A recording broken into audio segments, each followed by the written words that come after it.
Ah, what a morning. It's Christmas!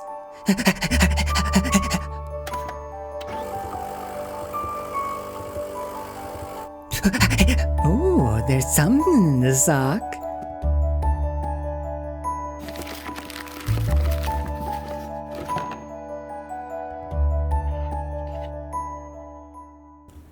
It's perfect!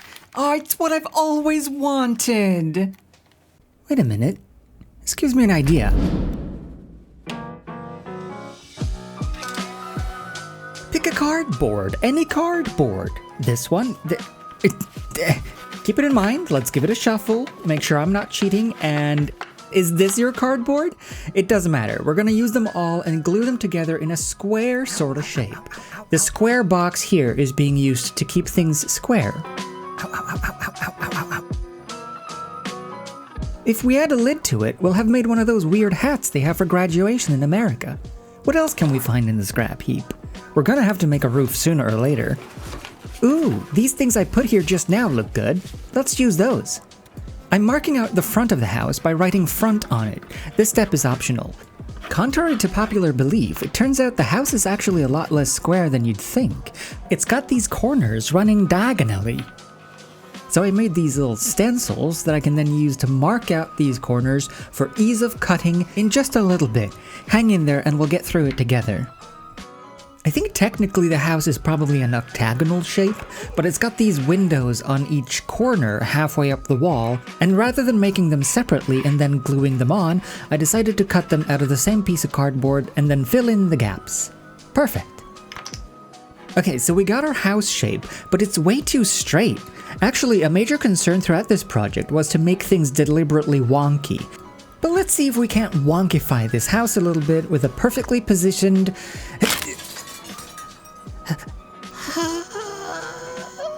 perfectly positioned cut down the center.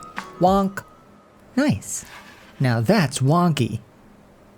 I added some keepers of the wonk to make sure that the shape stayed in shape. It doesn't really matter what the surface of the house looks like yet, because all of this is going to be covered up anyway. This is mainly just making the house bones on which to put the house flesh.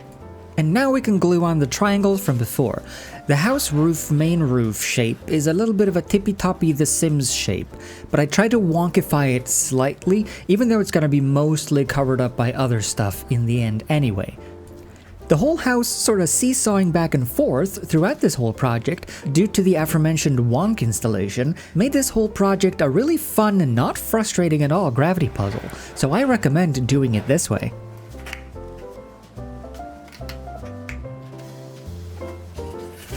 There's currently a lot of unsightly cardboard seams and gaps, but let's not worry about it too much just yet. Fill in as much as possible with hot glue and use a finger squeegee to to try to keep the surface as smooth as possible. This will make it easier to glue on the shingles.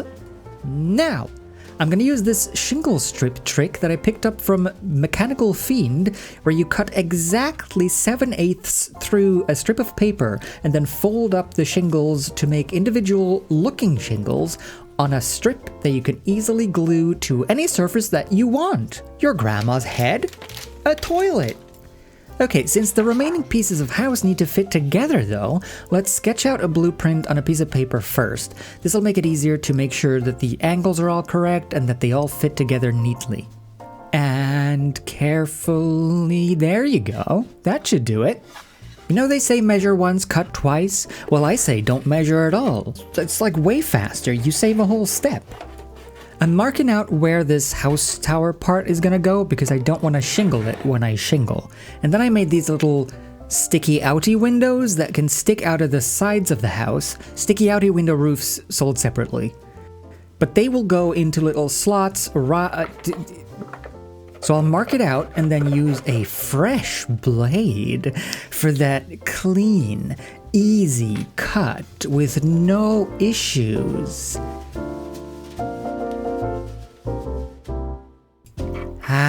Few things are as satisfying as cutting cardboard with a brand new blade, and nothing will go wrong because it's so sharp that it just glides through all of the cardboard. The only way something could go wrong is if you cut the wrong part out.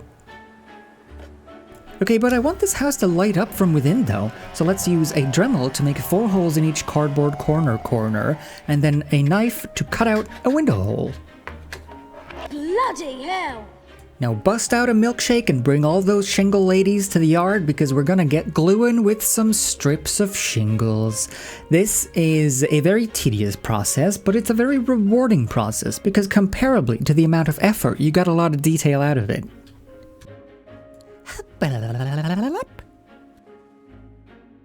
Once all the glue is dried, we can trim off the sideburns for that baby smooth roof ridge, and then add the other sides of the roof. Both my parents are dead. Now repeat steps 1 through 4 with different dimensions, and you have a nice collection of little towers, and windows, and roof.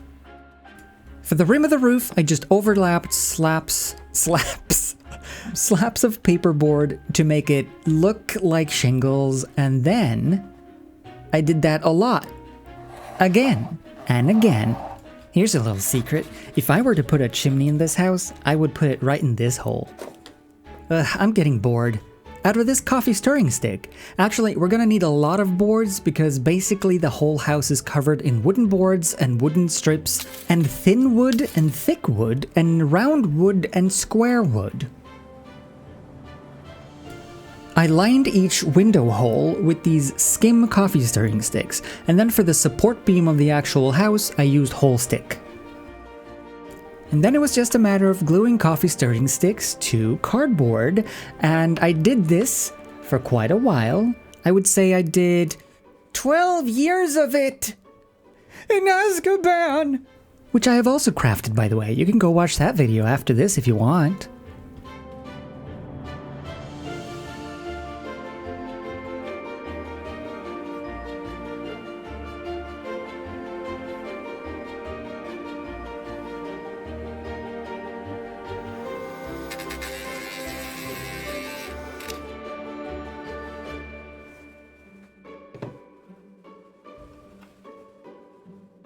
And when all is set and dry, I use a crafting blade to cut off the excess boards and then sand down the edge with a rough sandpaper just a little bit so that it feels nicer against my skin when I run my finger over it like this. Whoa, whoa, whoa, whoa! This new version of Windows is really unstable. This is actually the plastic front of a cheap IKEA frame that I no longer needed, so I cut a strip of it and then I used that for windows. I held it up to the window hole and then I very lightly scored the outline with a craft blade so that I could cut it out to fit perfectly.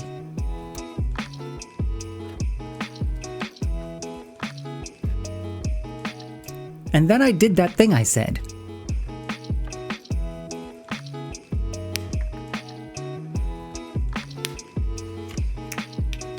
Because I want the light from inside the house to spill out, but not your eyeballs to spill in, I sand one side of the glass to make it sort of frosted, and then I can pressure fit it into the hole that was made for it. Snug.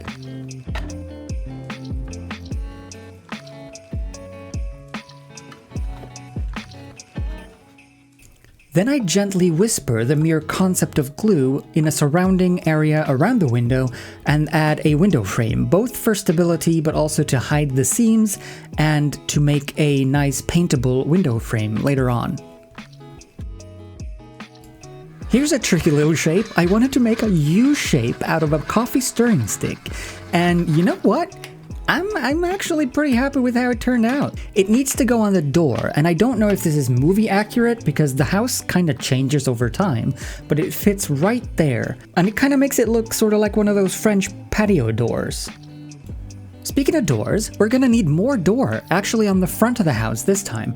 I glued a bunch of coffee sticks to this paper so that it was easier to fit into the hole, and then I rewarded myself by ordering some new crafting supplies. Let's see, there we go. The coveted chopstick. Nice. I bet these will go great with some glue on the front of the house to sort of surround the door and make it a door frame kind of vibe. The door itself kinda gets all tucked away in the end anyway, so it doesn't really matter if it looks a little wonky, and also it's supposed to look wonky, but it's hard to make it look deliberately wonky and not I'm bad at making things wonky.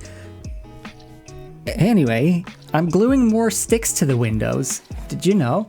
There's sticks on this house. Woo, is that just glue or is it getting hot in here? Let's whip out our square tube and do a quick chimney check to make sure that it's Santa compliant. I'm sick of having all these parts just laying around looking like garb.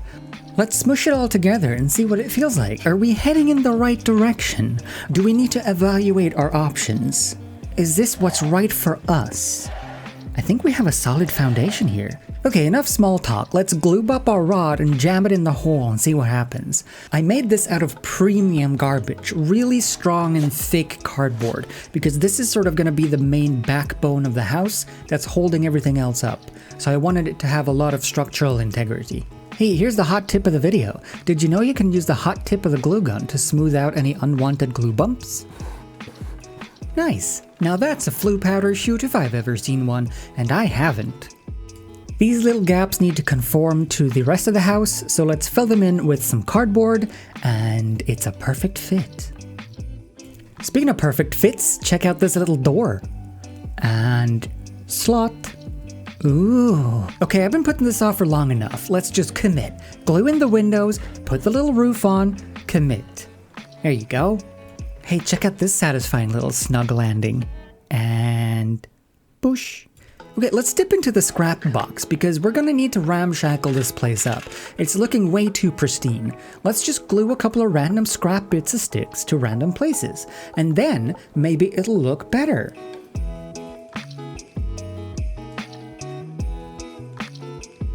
Hey, check this out. Nice window, eh? No, it's a phony filled with foam. A foamy. This one is real though, but it's not gonna stay real for much longer because I'm gonna glue it to black cardboard backing, and then it'll just look like the lights off in that room maybe. It kinda works, I think. Trust the process.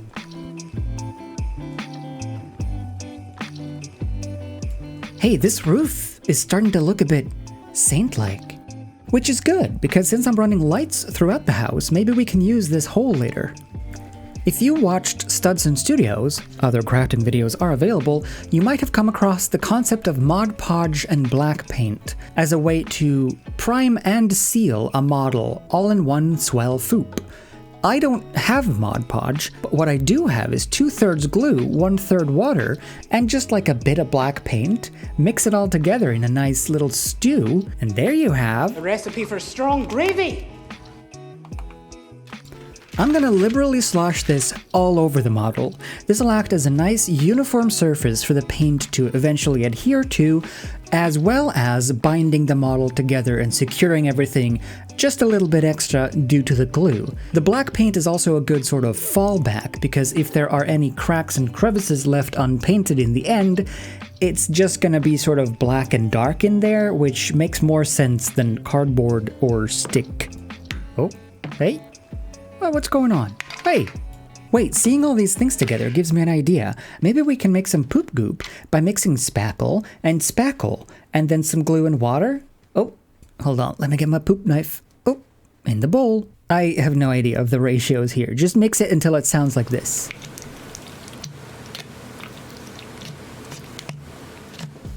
This is gonna act as my plaster siding on, I don't know what this is, on houses.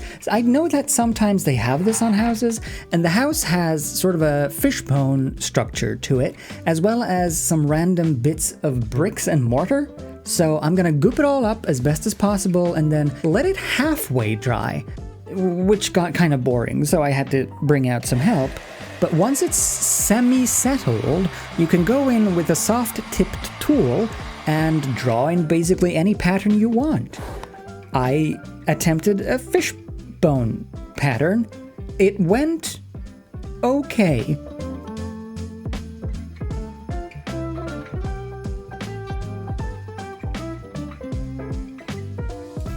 This stuff can be a bit hit or miss. Sometimes, especially if you put a thick enough layer, it does tend to crack a bit.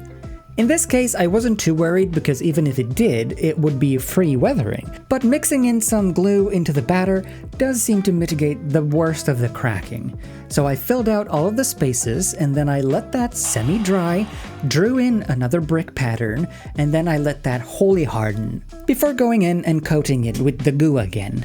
Hey, if you like it, then let's maybe put this thing on it. This could go on the top right here to make the chimney look more chimney-like. Yeah, that'll do. So let's glue that in place and then goop it all up to make it look like a stone and mortar texture, maybe? I'm winging most of this, okay? It kind of works. Please tell me I'm doing okay. I need the validation.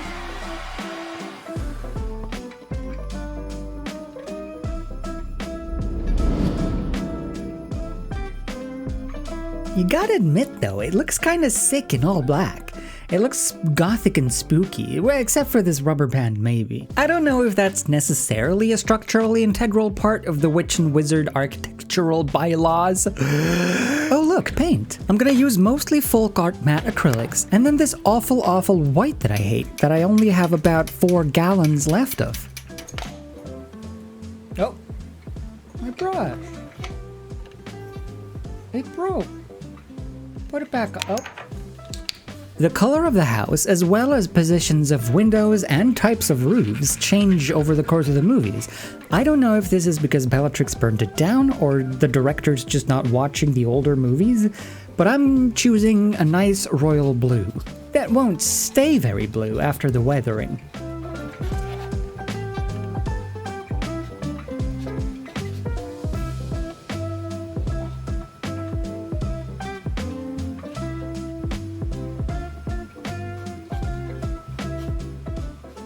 Spending too much time on the roof is kind of unnecessary because it's gonna get covered up with a lot of moss and snow.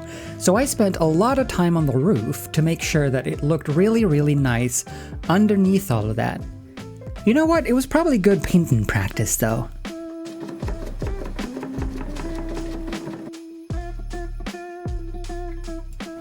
Look what I found! It's another little window! Aw, let's cover it all up and make it feel all snug. It had a baby! Oh, and also here's this entry awning. One of my favorite steps is dry brushing. Dry brushing is when you make a very light shade of your main color, and then, as if dusting for fingerprints, you're adding little bits of color to the raised areas of the model, like some sort of corrupt police trying to cover up fingerprints under the guise of looking for fingerprints. Anyway, doing this hits just the raised areas of the model, highlighting all of the little imperfections and making it look way more realistic and weathered. Whoa! Murder in the attic! I thought you ought to know. I swear it's orange in real life. Hey, check this out. You think you're out of paint? Fret not. I too thought that I was out of paint, but then I mixed in a little bit of water and shook it like a moneymaker, and then I had some homeopathic paint ready to rock. Waste not.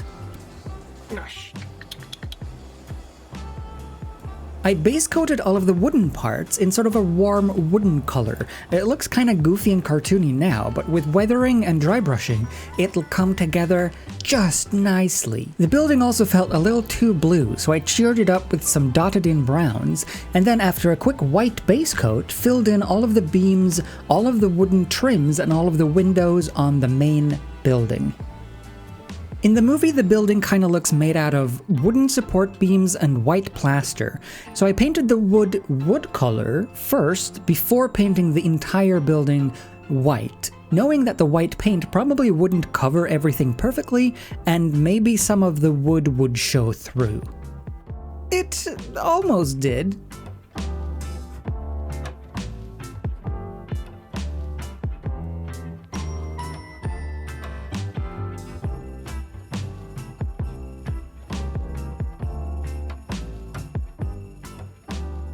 You know what I need? A round thing. I got this kind of round thing, but it's got like other bits as well. So let's get rid of those and then fix it up a little bit. Fix it up a little bit to make it fit perfectly as a rim right around this little window. Ooh, porthole-y. I want to paint something copper. Let's paint it copper. Oh, right. Here's me trying out a Kirby impression for some reason. Hi.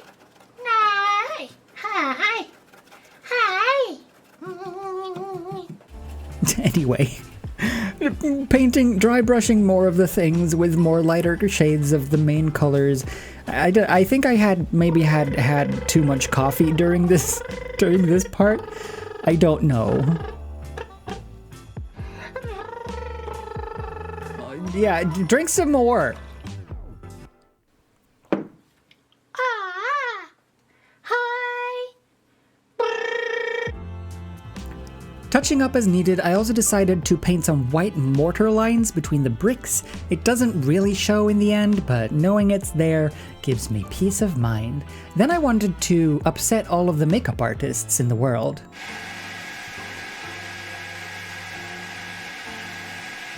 Sorry, but I needed it for dry brushing. Nice. After everything was done and said, I painted the entire main building in a nice creamy cream.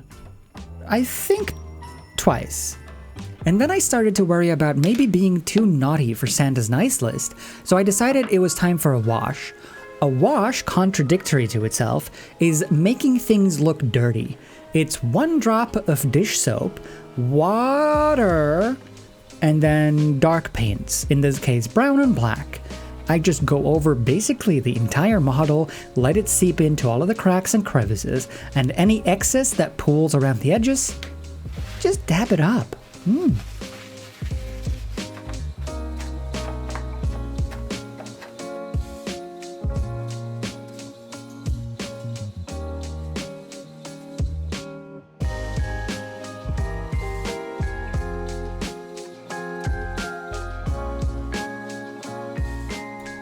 And finally, all of the bits have been painted, and all of the bits have been washed.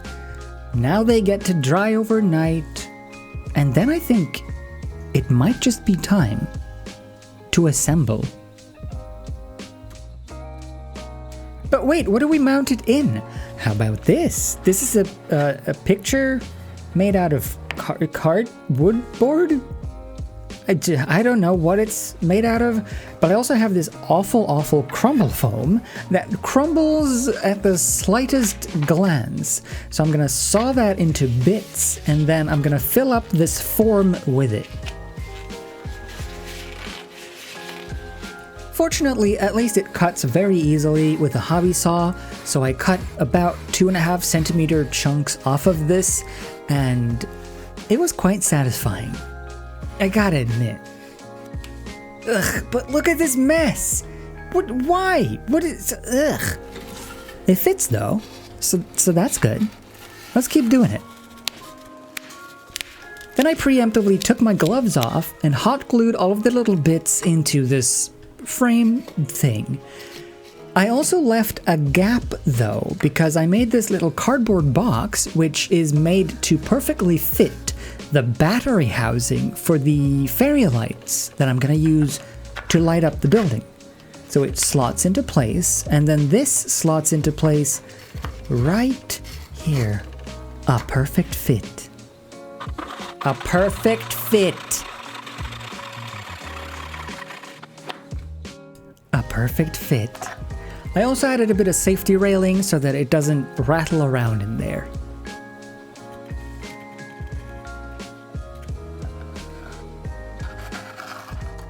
Let's put some glue, let's put some paper, let's put some weights. This is gonna be the base of the base, which is just a bit of thick paper that is gonna be sort of a safeguard against seeing through the eventual snow. So I glued down all of the edges, leaving a gap for the battery pack, and then on the flip side, I had some of these little adhesive cushions for furniture, so I put one of those in each corner so that it sits nicely on a surface of choice.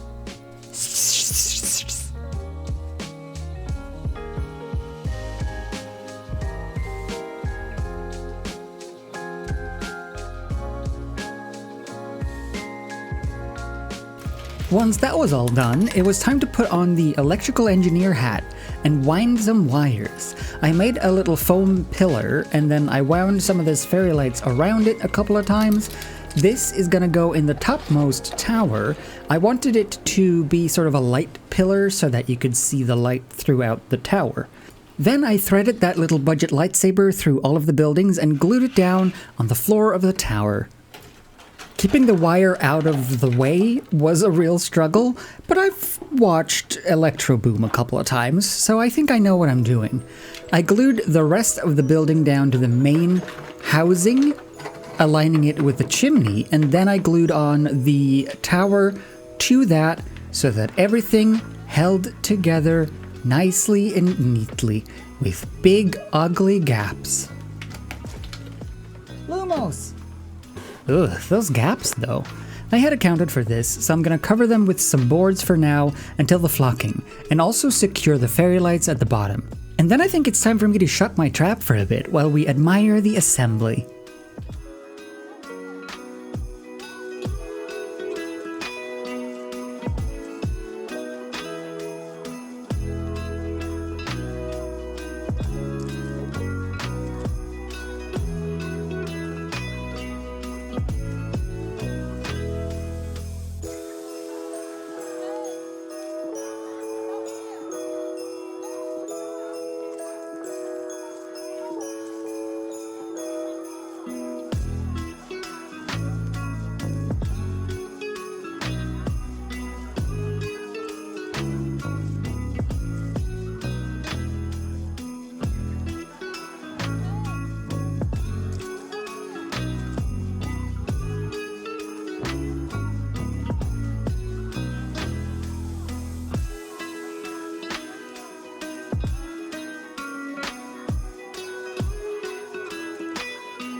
I glued together some cardboard triangles and some sticks, base coated it in black and painted it in silver, and it kind of made it look like welded together metal, which fit nicely right up here.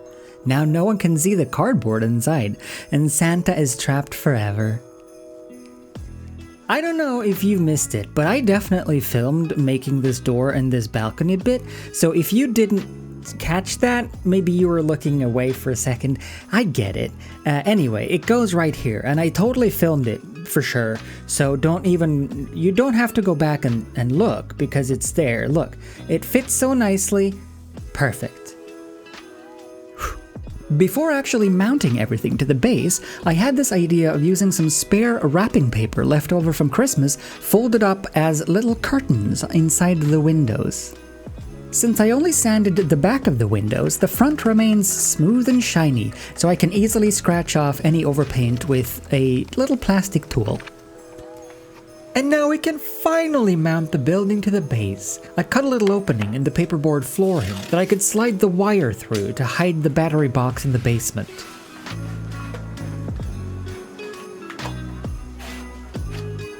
Ta-da! The world's wobbliest building. Okay, let's glue it down first. This doesn't have to be perfect, it's just to hold it in place for the flocking. So let's mark out a rough sketch line and goo on some glue. This was really tricky. Everything was in the way, the glue gun didn't fit in the cracks. I had to kind of smooth it out as best as possible. It kind of looked okay. Look, it's functional. No one's ever gonna see it again. Don't tell anybody. I did a quick electrical check because it would be kind of fun if the wires stopped working at this point. Phew! Are you ready for the final step? That's right, it's flock time! Flocking is basically covering up all of your hard-earned paint jobs with debris. So I'm mixing some moss flock with some glue and some water to make some of this moss sauce.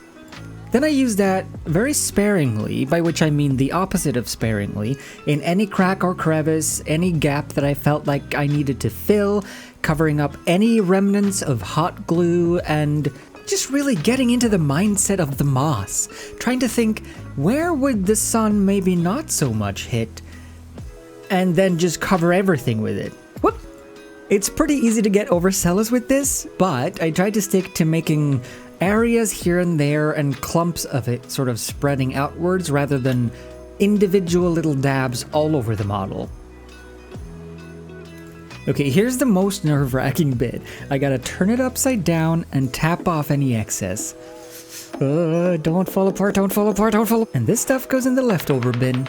Okay, so this one time I bought something and it came with glitter. I don't remember what I bought. I haven't used this or opened this since, but I had this idea of mixing some silver sparkly glitter bits with some flocky snow and then shaking that all up and making it into sort of sparkly snow powder. I think it worked. This is the first time I've ever done snow on a model, so I spritzed it from above with some very watered down glue, and then using a little sieve, I sifted over some snow powder and just sort of let it fall literally everywhere in my office. Do I wish that I did this outside? In hindsight, yes. Did I stop and move outside? In hindsight, no. It was a very satisfying process, though. I felt like a baker, but like also an architect, like an architectural baker. And then I went in with a toothpick and some extra glue on the windowsills for extra snow, and made some snow cream for the floor that I could use to fill in the gaps around the model and also just bulk out the base to make it sort of rough and bumpy. And then, oh, the footage ended. Is it? I guess it's done.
What a project, but hey, we made it to the end. Good job, well done.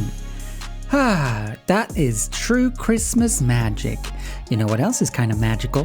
Caitlin Byer, Hector Sanchez, and Malia Leon, of course. Why, you ask? Well, they're the newest Patreons that have joined our journey. Thanks for hanging out. I hope you enjoyed watching this video, and I hope you had a nice holiday season.